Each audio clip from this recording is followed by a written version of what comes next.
Assalamualaikum warahmatullahi wabarakatuh. Perkenalkan, nama saya Tias Nursi Fatimah, Program Studi Pendidikan Matematika tingkat 1 dengan NIM 2024-16111. Di sini saya akan menjelaskan tentang media audio dan media audiovisual untuk memenuhi tugas saya pada mata pelajaran media pembelajaran. Yang pertama, saya akan menjelaskan tentang pengertian media audio. Media dalam arti sempit berarti komponen bahan dan komponen alat dalam sistem pembelajaran. Sedangkan audio merupakan alat peraga yang bersifat dapat didengar.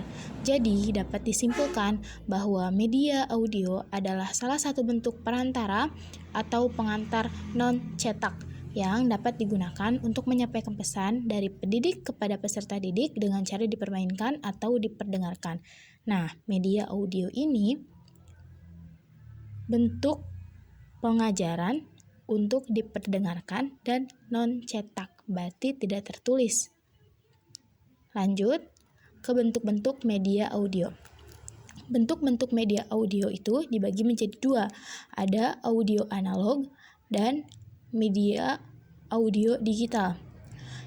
Untuk audio analog, contohnya adalah radio, kaset video, dan alat perekam magnetik.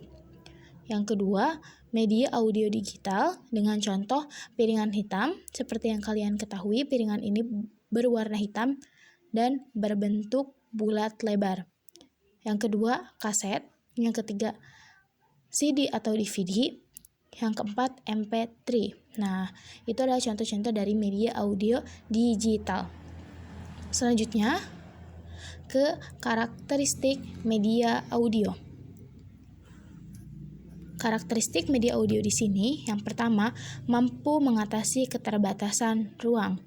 Karena media audio ini tidak memerlukan ruang, jadi ketika ada ruangan yang terbatas, dia tidak akan memenuhi ruangan yang tersebut karena dia tidak memerlukan ruangan. Yang kedua, pesan atau program dapat diputar kembali. Ketika pengajaran ingin diulang ataupun ingin didengarkan kembali, media audio bisa diputar kembali karena data yang tersimpan. Ketiga, dapat mengembangkan daya imajinasi. Ketika orang mendengarkan atau peserta didik mendengarkan, maka pikiran mereka akan berjalan dan membentuk sebuah imajinasi dari apa yang mereka dengarkan. Yang keempat, dapat mengatasi masalah kekurangan guru. Ketika di sekolah ada kekurangan guru, maka media audio ini dapat menjadi pengganti untuk menjelaskan suatu permasalahan atau suatu pelajaran yang belum bisa dijelaskan oleh seorang guru. Yang kelima, sifat komunikasi satu arah. Jadi, media audio ini bersifat satu arah, tidak bisa ada tanya jawab seperti halnya kita belajar dengan guru di kelas. Keempat, yang terakhir, sangat sesuai dengan pengajaran musik atau bahasa. Ketika ada pelajaran musik atau pelajaran bahasa, media audio ini sangat cocok. Kenapa? Karena ketika pengajaran musik, guru dapat memberikan contoh dari media audio. Juga pada pengajaran bahasa, untuk melatih percakapan dalam berbahasa, media audio ini dapat digunakan. Lanjut, saya akan menjelaskan tentang kekurangan media audio. Yang pertama, pengertiannya harus didapat dengan pelajaran khusus. Jadi, tidak semua orang bisa mengerti secara langsung tentang media audio ini. Jadi, harus dipelajari secara khusus. Kedua, hal tertentu membutuhkan pengalaman visual. Nah, orang-orang yang mengerti tentang media audio ini telah mempelajari sebelumnya bagaimana cara kerja media audio dan bagaimana cara media audio bisa memperjelas suatu pembahasan. Yang ketiga, media ini hanya akan mampu melayani baik bagi mereka yang mempunyai pikiran abstrak. Seperti yang tadi saya katakan, jadi bisa melayani baik oleh mereka-mereka yang berpikir abstrak dan mempunyai pengetahuan berlebih di media audio. Selanjutnya, kelebihan media audio ini yang pertama, mampu mengatasi keterbatasan ruang. Seperti saya sebutkan di awal, dia tidak memerlukan ruangan dan sangat efisien untuk digunakan. Yang kedua, mampu membangkitkan sistem melalui dalam jalan imajinasi.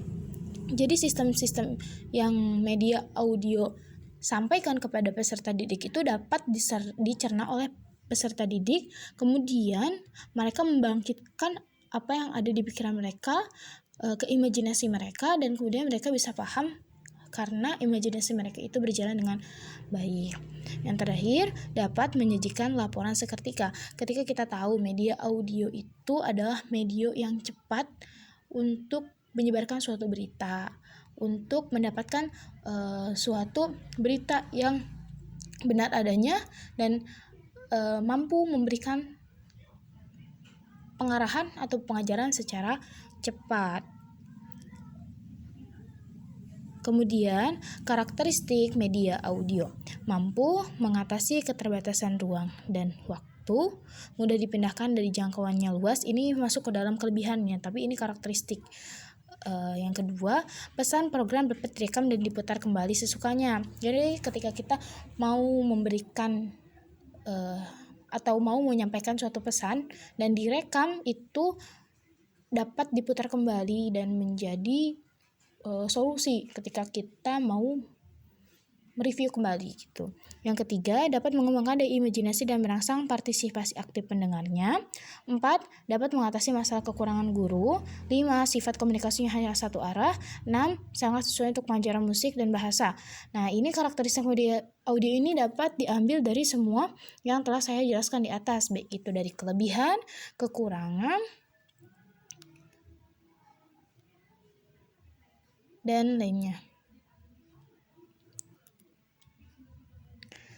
Kesimpulan, media audio adalah salah satu bentuk perantara atau pengantar non-cetak yang dapat digunakan untuk menyampaikan pesan dari pendidik kepada peserta didik dengan cara dimainkan atau diperdengarkan secara langsung, sehingga peserta didik mampu menguasai kompetensi tertentu dari kegiatan pembelajaran yang dilakukan. Media audio terdiri dari dua bentuk, yaitu audio analog dan audio digital, yang termasuk ke dalam audio analog, yaitu radio, kaset audio, alat perekam magnetik, dan yang termasuk ke dalam audio digital yaitu piringan hitam atau PH, kaset, CD, dan DVD, juga MP3. Mungkin itu saja penjelasan saya terhadap media audio. Kita lanjut ke pembahasan selanjutnya. Media audio visual. Pertama, pengertiannya, seperangkat alat yang dapat memproyeksikan gambar bergerak dan bersuara. Paduan antara gambar dan suara membentuk karakter sama dengan objek aslinya. Nah, ini adalah tambahan dari media audio ditambah visual. Visual itu gambar, yaitu jadi media audio itu hanya suara mungkin, dan kalau misalnya media audio visual itu disertakan gambar.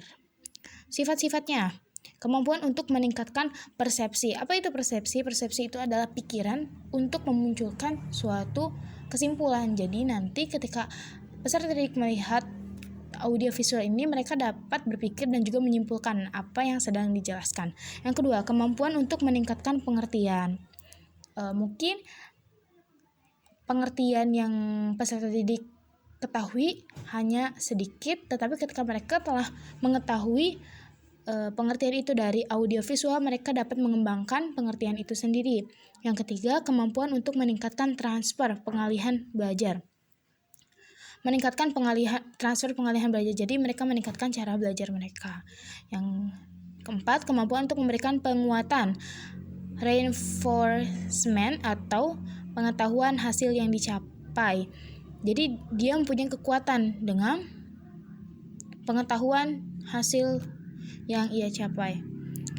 Keempat, kemampuan untuk meningkatkan retensi atau ingatan. Ketika mereka melihat suatu pengertian atau suatu pembelajaran dari media audio visual dan mereka melihat gambar, itu mereka bisa meningkatkan ingatan mereka. Seperti halnya kita melihat film ataupun kartun, kita dapat mengingat apa saja yang dituangkan di dalam film ataupun kartun tersebut. Kemudian macam-macam media audio visual. Yang pertama itu audio visual murni atau sering disebut dengan audio visual gerak, yaitu media yang dapat menampilkan unsur suara dan gambar yang bergerak. Unsur suara maupun unsur gambar tersebut berasal dari suatu sumber. Nah, jadi ini adalah perpaduan antara suara dan juga gerak, jadi ada gambarnya gitu. Nomor 2, audio visual tidak murni, itu media yang unsur suara dan gambarnya berasal dari sumber yang berbeda. Kemudian ke karakteristik media audiovisual. Adapun yang merupakan karakteristik media audiovisual yaitu yang pertama, media audiovisual mampu menghadirkan informasi atau pesan dalam wujud gambar, visual, dan suara secara real ataupun nyata.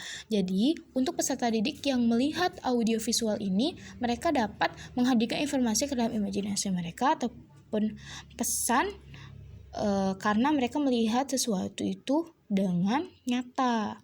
Yang kedua, media audiovisual lebih mengutamakan visual daripada suara, meskipun tidak bisa lepas dengan suara yang berperan melengkapi informasi atau pesan visual. Jadi media audiovisual ini mengutamakan gambar daripada suara, meskipun tidak bisa terlepas. Yang ketiga, informasi yang disampaikan dapat berupa gambar, visual fakta, kejadian nyata, ataupun sebuah fiksi, gagasan kreatif. Kalau misalnya, visual atau fakta itu seperti berita-berita, film, yang diangkat dari kisah nyata itu merupakan kejadian nyata, ataupun sebuah fiksi seperti kartun ataupun sinetron. Yang keempat, melalui media televisi, program audiovisual dapat setiap kali siar atau tayang dapat ditonton oleh berjuta-juta orang dalam waktu yang sama. Seperti sinetron yang biasa setiap hari ada di televisi, itu di jam yang sama dan semua orang bisa menyaksikan di jam tersebut. Kemudian, media audiovisual sementara ini masih dianggap sebagai media komunikasi dan informasi yang paling efektif dibanding dengan media komunikasi dan informasi yang lain. Kenapa media komunikasi ini merupakan informasi yang paling efektif? Karena banyak orang yang melihat handphone ataupun TV dengan gambar di dalamnya.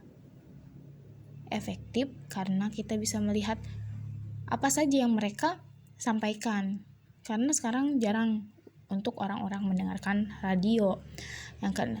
Selanjutnya, informasi atau pesan yang dikemas dalam program audiovisual, teknik penyebarannya dapat melalui video, televisi, internet, VCD, ataupun DVD. Nah, banyak media-media yang menyatakan ataupun mengambil visual di dalamnya. Seperti televisi, ada gambar dan ada suaranya. Internet juga, di internet itu seperti media sosial lainnya seperti YouTube, TikTok, Instagram, dan lain-lainnya, VCD dan DVD. 7 program yang dikemas dalam format VCD atau DVD dapat ditonton berulang-ulang dan mudah digandakan.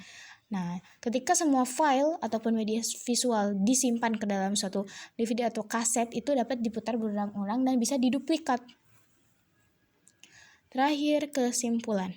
Media audiovisual adalah media yang mempunyai unsur suara dan unsur gambar.